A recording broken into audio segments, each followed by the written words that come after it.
dadka laakiin lama filaanka baldoor ku qaato waxaa kamid ah leeyahay Michael Owen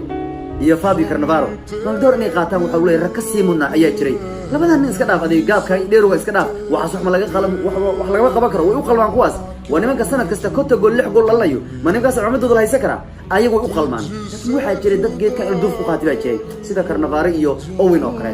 Cannavaro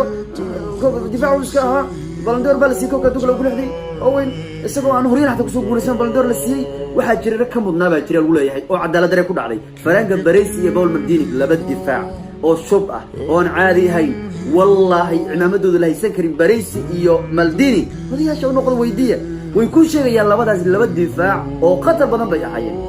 wali waxay ahaayeen laba nin oo ka guul badan Cannavaro guulaha ay ka gaareen kubadda cagta halaha Champions la qaatay waxay ka qabteen kubadda cagta waxay wax ku waayeen Cannavaro ku heerka war Cannavaro marna uu soo dhawaa kara lagu yiri nimanka ka Baresi iyo Maldini walow walka ku qaatay ninka Fabio Cannavaro marka Maldini iyo Baresi ku waxay ahaayeen rag cadaalad ugu badan ku dhacday kubadda cagta ee aan baldoor wali la siin laba difaac cusub bay ahaayeen labadii kun iyo kowdii ninkaas Raúl González wuxuu ahaa goolalihi La Liga buu ahaa xilli ciyaareedka iyo Champions goolalihiidii buu ahaa ninka ugu goolasho badnaa balse Raúl sanadkaas lama siinin oo baldoorko waxa la siiyay ninka la yiraahdo Michael Owen muxuu magaalo ku qaatay taqaana UEFA Cup uu soo qaaday UEFA Cup League عمله UEFA Cup uu soo qaaday FA Cup uu soo qaaday League Cup uu soo qaaday baldoor uu sii ka war Owen waa dad Ilaahay u bixiyay geedka wayaan ilduuf ku qaatay